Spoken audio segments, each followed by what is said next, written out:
Lelaki ini berusia lebih 70 tahun ini tetapi kakinya masih ringan seperti tupai. Sebilangan kecil orang tahu bahawa baru sebulan yang lalu dia tidak dapat berdiri sendiri kerana masalah penuaian dan buruh yang berat menyebabkan keradangan sendi.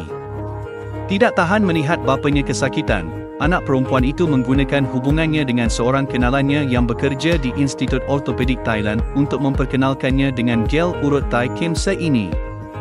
Tidak sangka, selepas hanya seminggu digunakan, bapanya mula berasa kurang sakit dan lebih selesa.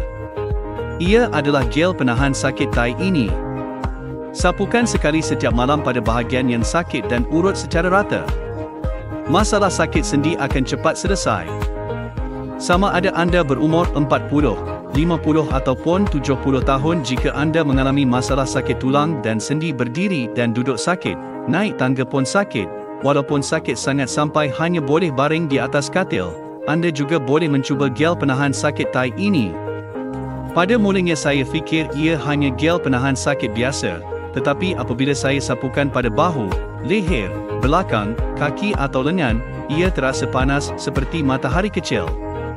Diekstrak daripada 10 herba berharga seperti astragalus, ginseng, angelica. Kami adalah pengeluar asal produk ini. Kini kami terus membuka program promosi, tetapi promosi hanya untuk hari ini terlepas dan anda tidak akan melihat harga sebegitu rendah lagi.